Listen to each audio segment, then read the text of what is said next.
Hi, well, good afternoon, everyone. I think most people are already in the afternoon of the day. This is Jill Ellis with iResponds, and I did want to let you know that we're here. We're probably a little bit less than a minute from our start time, and we are going to get started on time, but wanted to go ahead and welcome those of you that have been signed in early and have been waiting. So we're going to go back on mute for just a few seconds, and then we will get started on time. Thanks so much.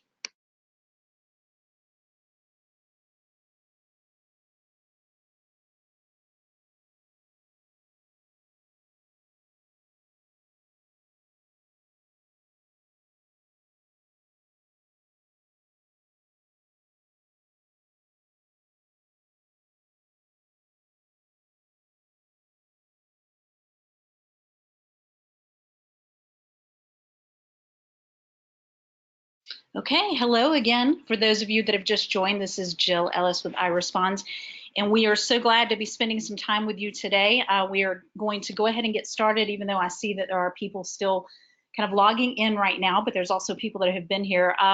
Very excited looking at the attendees on the call today because I see a lot of familiar names with existing clients.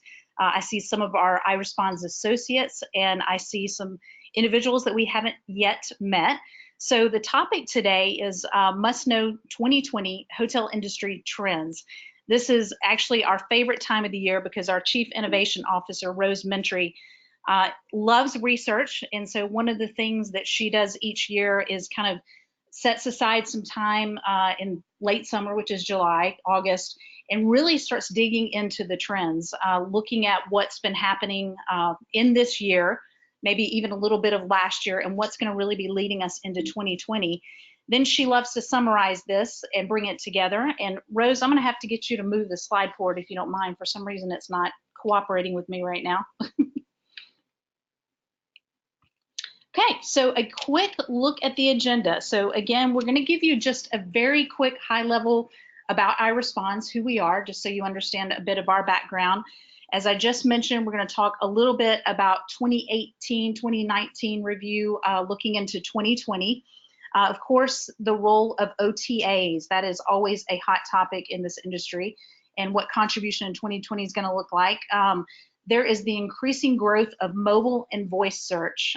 Again, something that's top of mind, and we're seeing impact already. This has been happening for a while, but really, where is it going in the future, and what do we need to be doing about it?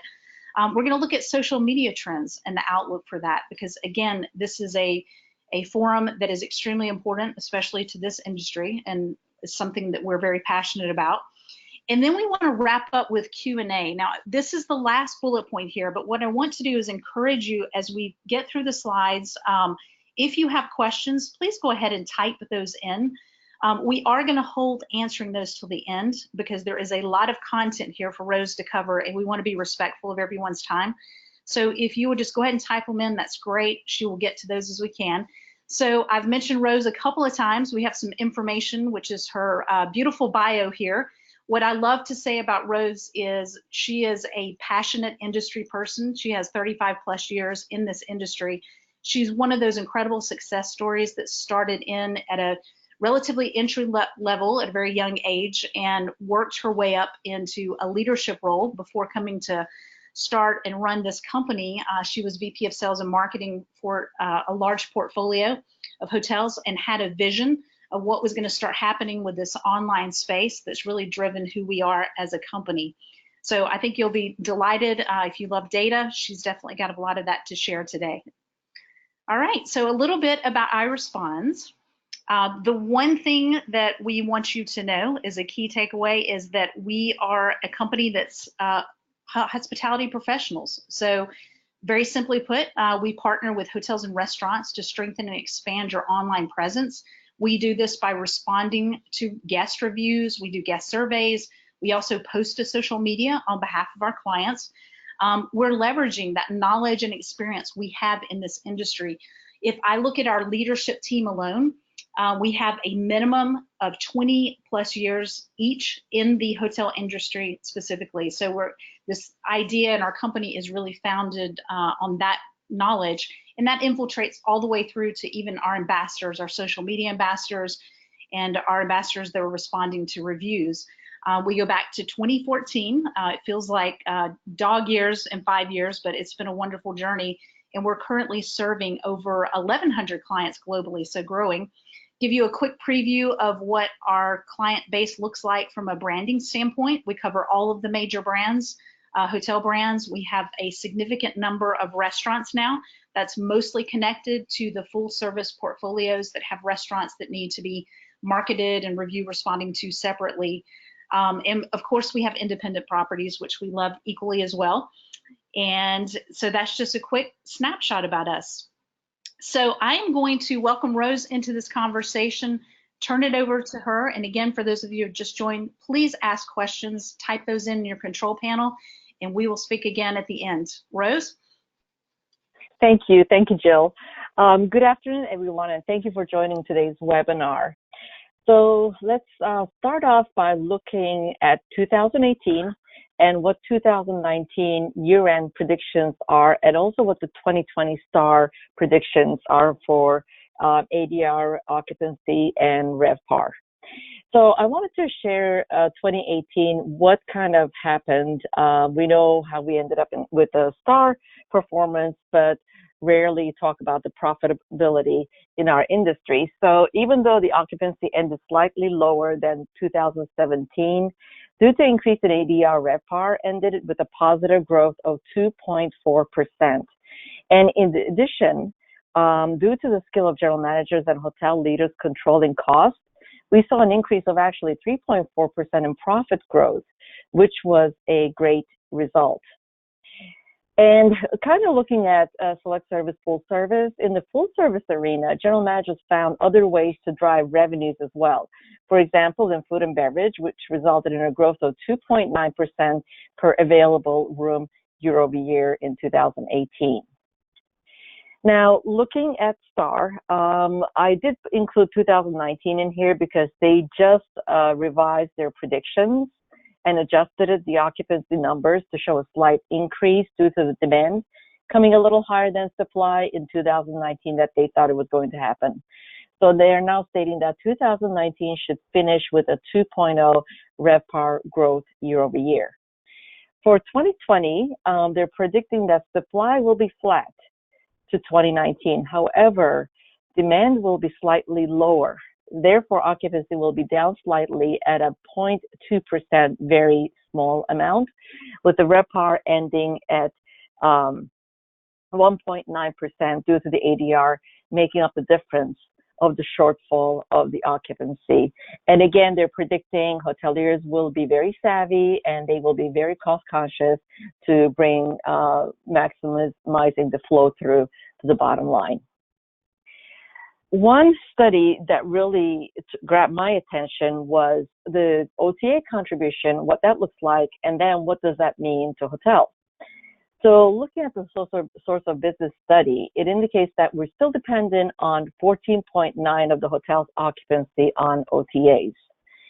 And it's also clear that brands are effectively slowing down the shift of OTAs and third-party bookings that we've seen for the past 2 or 3 years. It has been growing, resulting in 22.8% of occupancy coming from brand.com to our hotels. 2018 results also shows that on average, 51.5% of the hotel business came from direct hotel marketing efforts and remains to be the largest contribution to occupancies, which is great. And also in the 12 months ending August 2018, the U.S. hotel industry received just about half of its room nights, which is 49% through digital channels. And you see those here shaded in purple, which are brand.com, OTA, and GDS. When examining the split between the direct and indirect channels, direct still dominates with 6 in 10 room nights booking coming through one of the direct channels, such as brand.com, voice, or property direct. So the other thing that Calibri Labs looked into is what does this mean to the bottom line? So if we just looked at what STAR is saying, that the industry is not going to grow in occupancy, the hotels for 2020 do have to rely on OTAs for a good share of keeping their year-over-year occupancies intact. However, This study shows that the ROI is eroded by OTAs due to fees, commissions, transaction fees, even though they're selling the room at the same rate parities online. So based on this study, they looked at 19,000 hotel study. Brand.com bookings generated an ROI that is nearly twice as much that of OTA bookings. So $8.33 from direct loyalty bookings versus OTA is $4.77. That's a difference of $3.56 net revenue generated for every $1 of investment. So this is the bigger picture for hotels to keep booking shares from OTAs down and shift it to brand.com. And this fact will continue to drive brands in promoting loyalty programs to their guests to ensure their future business brand success in the future. In addition, brands are now paying more attention to the meta search engines, which OTAs have been doing, that can direct more business based on the individual's wants and needs to the brand.com. And this will enable hotels to compete more effectively with OTAs in 2020 so that they can minimize the reliance of hotels on OTAs for their occupancies in the future. So let's look at OTAs, that 14.9% that we just shared and talked about. To understand the future, we really have to look at the past as to what's been going on. Starting off, let's look at OTA bookings data to see where the hotels are in comparison to other bookings within the hospitality industry. So this is according to Focusrite.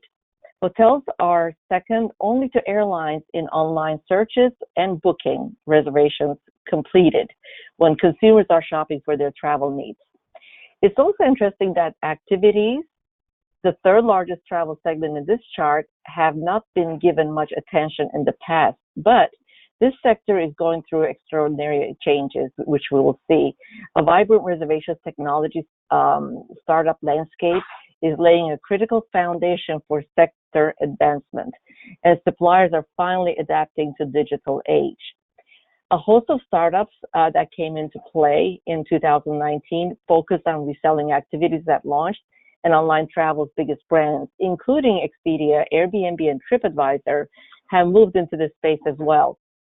There's also considerable interest in leveraging activities or experiences by the major hotel brands, such as Marriott, has boosted its new loyalty program by emphasizing the benefits of customized special experiences you can have as a Marriott Bonvoy member in 2019. So now let's drill down what the most common type of bookings that people are making online, and if this will continue in 2020 or not. We looked at the Statista Global Consumer Survey, which offers a perspective on consumption and covers the online and offline world of the consumer. So we dug into their data that really gauges how consumers make their travel arrangements.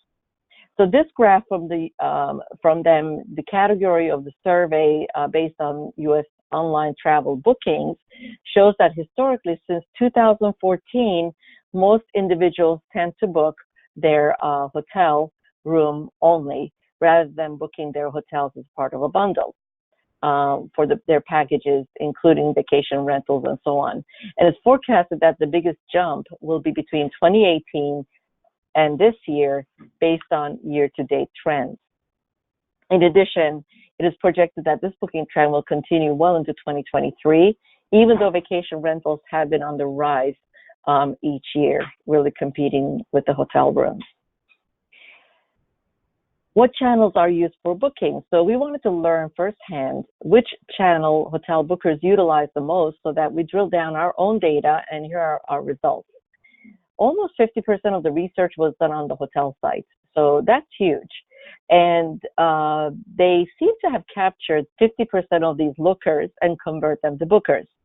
Industry statistics show, and our own data confirms, that the efforts by brands to entice consumers to book direct is making a difference, and the loyalty member advertising campaigns and added perks or rewards for members have helped increase the rate of direct bookings, while the OTA channels has either held steady or somewhat declined, as we saw in previous slides. So among the OTA channels, we see that Expedia leads the pack. and they too have close to half conversion from lookers to bookers. We also included TripAdvisor in this study just to see how they're doing as a choice because we were interested.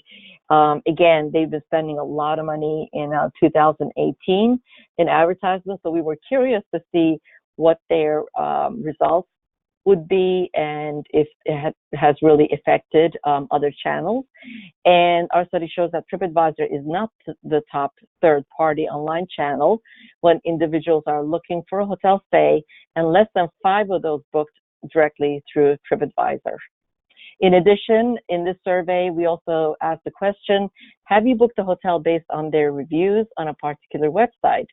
56% of survey respondents in all age groups said yes, with an even larger percentage, which around 64% between the 18 and 34-year-old segment responded yes, who we consider to be digital natives. This confirms that potential bookers are still relying on past guests and what they have to say about their stay experience. The loyalty growth that we talked about, we also wanted to see, is it serving all sectors within the hotel hospitality industry? So the year-over-year growth of the brand.com has consistently increased in all tiers. 6% growth cumulatively all the way up to 18.2% growth in the past 4 years. So it's clear that the brands are, again, effectively slowing down the shift from OTAs and third parties. Economy and mid-scale and upper mid-scale hotels are enjoying double-digit growth in loyalty contribution with steady gains since the launch of Book Direct campaigns by hotel brands. And the upper upscale and the luxury brand hotels came in just under 10% growth. And although the rate of growth for upscale hotels is lower than 7%, they had the largest base of loyalty bookings, with over 61% of the hotel base of these hotel room nights came from them. And we also wanted to look at the booking windows to see what the opportunities are for last-minute capturing last-minute travelers, and also for revenue management purposes. So this Focusrite study shows that capturing all activities from 2014 to 2018, and they also forecasted 2019 and 2020 to see what that looks like. And we see that the booking window is even getting shorter, with more than half of the online bookings being completed on the day of or within 7 days of an individual's traveler, which is huge. This can be a great opportunity, though, for hotels to capture last-minute bookings by offering specials during their slow occupancy times and add incremental revenues to their bottom line. So I'm going to switch gears a little bit to look at mobile and voice search and what that looks like, what it means, and what's been going on with those components. So we hear a lot of talk about regarding mobile and its growth. And looking at the effect of mobile in our industry, it's not surprising that all travel categories like hotels, airline, car rentals, cruises, most generate more than 1/3 of their online bookings on mobile devices. And this was done by Criteo. Their research shows that over 1/3 of people now use mobile device to book a hotel, which is also the highest category in overall mobile bookings. So mobile browsing is more spontaneous, and many searching for travel on a mobile app are last-minute bookers. And that's where we think that the day of or within 7 days prior to the arrival bookings comes from, online bookings comes from, that we saw in the previous slide. So definitely drilling down further, looking at the data by channel, we see that hotels are lagging behind in mobile bookings when compared to OTAs. They're doing a much better job. So only 10% of travelers utilize the hotel brand app on their smartphone, while 39% of travelers utilizes an OTA app when searching and booking their hotel rooms. OTAs have excelled with investment in mobile technology, and they're continuing to seek other ways to gain an edge on our exploring voice, machine learning, and chat-based functionality. The claim to fame for OTA channels has been that travelers can find what they are looking for quickly and book it easily within 2 minutes. So needless to say, hospitality industry, we're lagging behind, and we have a lot to do when it comes to mobile usage. And here's a look at year-over-year usage comparisons. So we know that it's been on a incline, and desktop, laptop, which has really not declined, which is surprising. It's kind of stayed flat. So there's been an upward climb. Statistics show that the use of mobile apps in general are playing a big role in our industry due to real-time photo and video sharing with peers that we are seeing between, again, those 18 and 34-year-old peers, and surging the increase of use of mobile even quicker with younger generations. For example, use of Instagram stories, and this trend will continue to grow well into the future. Voice search projected growth. So after many years of research and development and overcoming AI, understanding accents, pronunciations, various dialects for voice search, we have gotten to the stage where by end of 2020, it is predicted that 50% of all searches will be voice searches, and that's including your desktop, your iPhone, smartphones, every device that you have available to you. And the reasons why people use voice search are obviously it's faster than typing. You can speak 110 to 150 words per minute, as opposed to the average person's typing rate of 38 to 40 words per minute. People want quick answers. People are often or otherwise occupied, and they're multitasking. In addition, we're becoming so accustomed to use voice. 2 in 5 say voice-activated devices are essential to their daily lives. And it's also amazing, which I was surprised to see, that there really isn't that much of a variance, only 11% variance between teens and adults in the use of voice. So everybody is really embracing it quickly. And as we watch voice search evolve more and more, we will also be watching brands step up to the challenge of being found by hotel-specific searches, whether it is through your desktop, mobile devices, or smart speakers like Alexa, to compete with OTAs in 2020. Just like online searches, the implications are going to be huge. Both Kayak, for example, and Expedia, they already have an Alexa skill enabled for use by Amazon Alexa users, but the reviews are mixed. So again, that pronunciations and various dialects and understanding accents really comes into play with it. However, the airline industry has really jumped in, and it appears that they have the most success with the voice searches and airline ticket bookings. So now we're going to change the gears a little and focus on social channels and what that means for our industry, what it has been doing, and what it's going to do for 2020 and beyond. So for many social media, it is still at the heart of the consumer brand relationship, which can be applied to the guest hotel relationship. The study from Edelman Trust Barometer found that close to 40% of individuals said that they are unlikely to become emotionally attached to a brand unless that brand is interacting one-on-one with them via their social channels.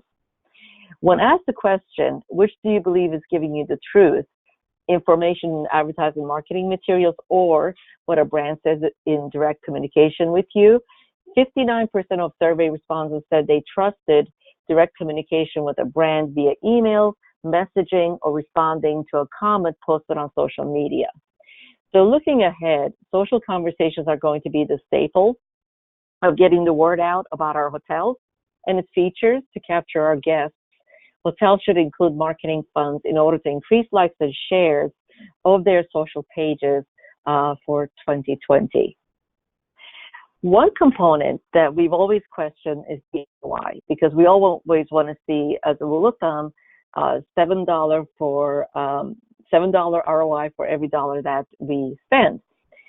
So now that we have several years under our belt, this is looking at results of social media in action, 2 years versus 4 years, the longevity. So the longer, they believe the longer you do actionable items on your social channels, the better the results that you see.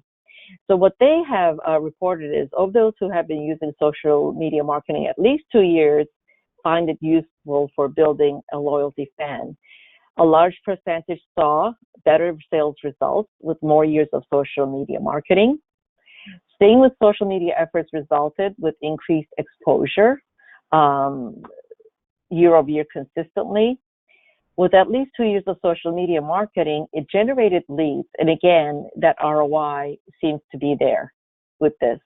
They also reported that substantial better results driving online traffic to their sites, to their channels. And as a bonus, which they were really not looking into, that it provided them with marketplace insights that they didn't think that they were going to get from their social channels. So overall, it seems like we don't have a solid ROI result that we could show, but we are looking at trends and what it can do on your social channels by aggressively staying on top of your followers and generating more conversations about your hotel. Also wanted to see if there was a disconnect between social media marketers, advertisement spent versus its reach, because we want to make sure that we are spending the dollars where we need to when it comes to social media, as with everything else. So per latest Sprout Socials Index edition of May of 2019, that was their latest, Facebook and Instagram are still one of the best ways to spend your social marketing dollars to reach out to the highest ratio of your audience. For example, with Facebook, 89% of their marketing dollars went on Facebook advertisements, and it actually reached 66% of their focused audience, targeted audience. So their success rate was at 74%. And then the second one is Instagram. 65% spent there, 41% in internet users reach, the 63% return. Snapchat, although it is not used as much by audiences, is giving actually the highest return per se, success rate. So we'll just keep, looking at that. But at the same time, there are more Facebook and Instagram users throughout the United States that we could reach out to. Another new social demand that has had a potential growth in 2019 is messaging arena. This chart shows most messaging apps used by consumers, Facebook's Messenger being number one, Instagram being number two, and so on. So these messaging apps now collectively count nearly 5 billion monthly active users, according to We Are Social and Hootsuite's 2018 last quarter's global digital stat shop. Messenger and Instagram, both apps owned by Facebook, as we know, lead the pack. Facebook Messenger is the top choice at 37%, with Instagram following close behind at 22%. And then consumer expectations are changing. They are more likely to message a hotel with a question, if there is an option to do so, with a Facebook Messenger, rather than to call or to email the hotel. And we are definitely going to see this increase even greater, I think, in 2020 and 2021. And of course, we cannot leave out images and videos, because that's, again, ages 18 through 34. That's their way of communicating with their peers. So we have to make sure that we are understanding what is happening with images and videos and what's most important. So the prior years' growth in YouTube, Instagram short stories usage, and its impact is still growing and increasing. And keep in mind, though, that the most important component that they've seen is, when you're considering promoting via images and videos, is content. per Facebook IQ. As stated in prior slides, main reason of this shift is due to mobile-dominant video viewers. Per Expedia Group, 39% of these viewers discovered new brands, and 22% actually booked their hotel stay after looking at a video. Facebook, on the other hand, reported that 62% of their stories users became more interested in a brand or product after seeing it in stories, and 31% say they will be even more likely to use stories to connect with brands they like in the future. And the predictions are by 2021, video is going to make up 78% of all mobile data traffic. So Instagram is still, we feel, is a perfect fit for hospitality industry, mainly because of, again, female, male, 18 to 24, 25 to 34, very much interested and involved with Instagram and Instagram stories. So it's no surprise. And there's actually 120 million Instagram users in the US, and this was as of January 2019. So it's probably going to grow even more. And a couple of things, obvious reasons is it's an ideal showcase for visual content, especially with Instagram short stories, prized by younger travelers, ages 18 to 34, has highly effective advertising capabilities, and where influencers can yield the most weight. The growth is unbelievable. Instagram stories has grown by another million users just in a matter of 6 months, which is amazing.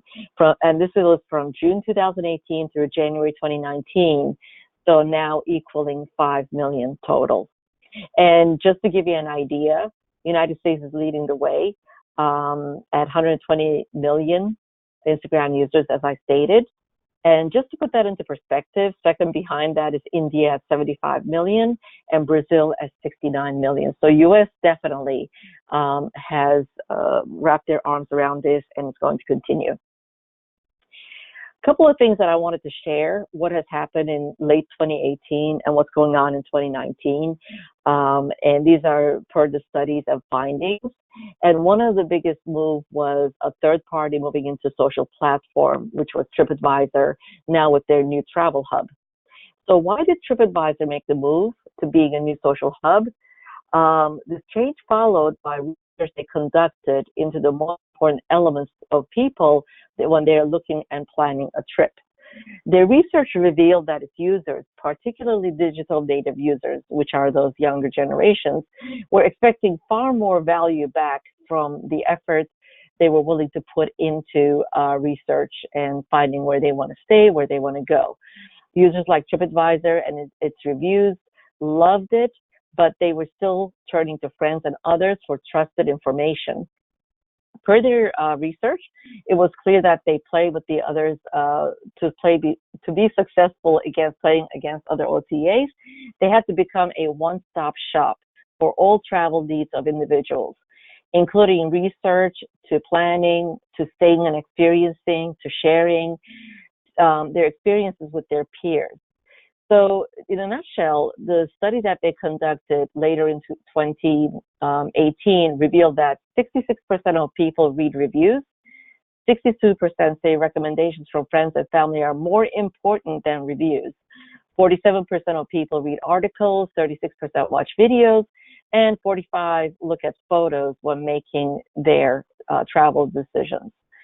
So accordingly, the key features of their new travel hub includes travel feed, where users will see curated content from the people they follow, real-time information that is relevant to their searches, ability to save recommendations to a list.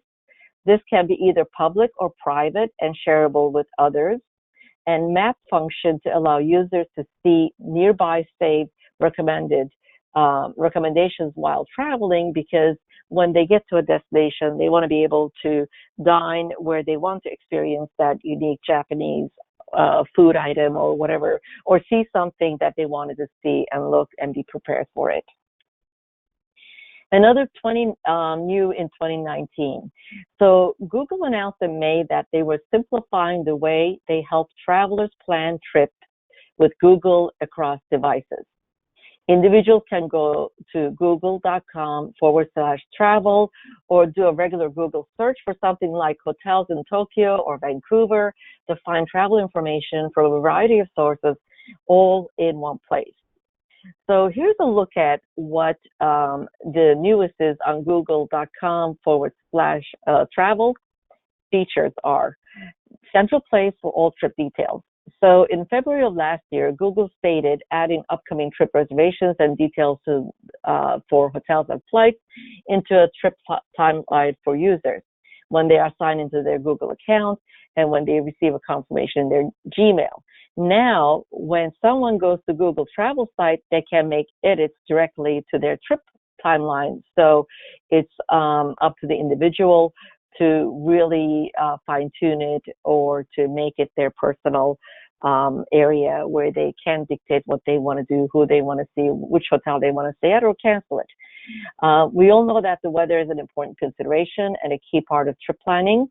So Google users can now see the weather for any upcoming or potential trips at Google Travel, which is connected to their travel hub. It often takes days or weeks to plan trips, so they realize that. So as your planning begins and you go across the span of time, Google is going to keep track of your personal trip research. So you can pick where you leave off one day or a month ago that you've done your research, and then just continue where you left off when you're planning at a later time. So recent searches, saved places, flights, they're all going to be tracked and added automatically to your trips when signed into your Google account. And there are plans to also add any hotels that have been viewed while searching. Google is doing more highlighted things to do, restaurants and more with Google Maps, and they're going to enhance it even more in 2020. Based on users' past searches, it will send personalized recommendations. So, for example, a vacation package features in Google Hotels shows a stay at an XYZ hotel in New York City on August 13 to 18 for 2 people paired at an ABC Airlines flight from LA to whatever is at $1,300. So Google is going to recommend to you, yes, I know you are interested in going to New York, and yes, I know you want to fly out of LA, and here's the best time to do that. Here's the best hotel to stay at the best pricing, and here's the best flight pricing that you could do it at. So it's really going to grow with individuals' use as to what they want it to be for their travel future experience when they're booking a hotel room or their airline and so on. So looking ahead, they're going to also enhance with things to do at the travel destination, including events that might be happening during their time at destination, places of interest based on users' profile. So similar to what the TripAdvisor is doing, but they're going a little bit further with their Google travel portal. The other thing is when they were looking at this, 2018 Review Tracker also came out later part of 2018, where Google was going when it came to consumers to see which channels they look at for reviews before they make a decision. So Google's impact on travel is actually will be more than TripAdvisor's route to becoming a one-stop shop. And according to the study, it showed that Google and Facebook have shown the highest growth year over year in comparison to sites that focus primarily on reviews such as TripAdvisor, and that probably tells us why TripAdvisor is now going to extra lengths to become one-stop shop as well. This shift also increases the consumer's access to reviews. Almost everyone has a Facebook or Google account and is always logged into these accounts, whether it be on your mobile or on your desktop. And this way, it's just going to be easier to leave reviews without logging in or doing things without logging into another device or another software or URL. The biggest takeaway for the hotels, since close to 2/3 of consumers are saying they're most likely to check Google reviews, make sure you claim your Google My Business listing if you already have not done so. I think most hotels have by now, but just in case, make sure that you have and are actively watching those reviews. With a shift of more reviews to Facebook, keep your eye on the growing trends as well.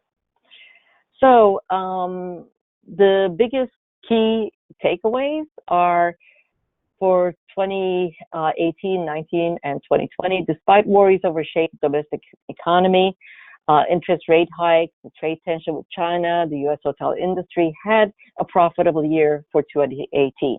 The good news in 2018 was that other revenue sources such as food and beverage and other operations such as spas, parking, etc., achieved larger revenue gains, and year-over-year profits were up as hoteliers held down costs. STAR still expects the second half of 2019 to be stronger than the first half. They also predict growth to continue 2020, although it will be a little lower growth rate than the previous year, 2019. While OTAs are still contributing 14.9% of our business, direct bookings and brand.com generates an ROI, don't forget that, twice as much than of OTA channels. So make sure that you're signing up everybody at your front desk, if you're a brand on this call, to become a loyalty member if they already are not, because that's going to help you keep that business booking direct for your hotels. Use of mobile devices for booking hotels has increased, with 40% of mobile bookings generated from OTAs, and voice search is evolving. So what will that mean for hotels, brands, and OTAs? That remains to be seen, and we'll be keeping a close eye on that as well. We discussed a study where the ROI on social media was measured and showed an increase in sales, awareness, website traffic, and loyal fans. This, along with messaging, are opportunities to connect with and build relationships with your guests. Also, don't forget the visual impact of using stories with images and videos.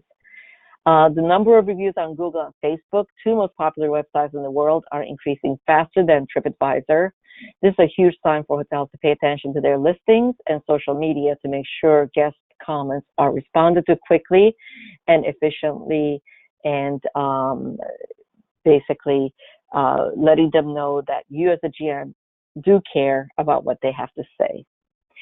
So that's the end, and I think I did stay close to my time allotted. Any questions, Jill, that has been posted that needs answers at this time? No, Rose, I don't see any questions. And I did want to mention that if you wanted to go ahead and type in questions because we're out of time, we can certainly follow up with an email because it will attach it to your registration information. Okay, and here's my information on the screen, roseM@iresponse.com. If you would like a copy of the webinar, we'd be happy to share that with you. Or if you had any questions, as Jill stated, please email them. Feel free to email them to me. And lastly, our next same exact webinar will be repeating Thursday, August 22nd at 2 p.m. Eastern Standard Time, if you want to share with your peers to be on it. And thank you very much, and have a wonderful rest of the week.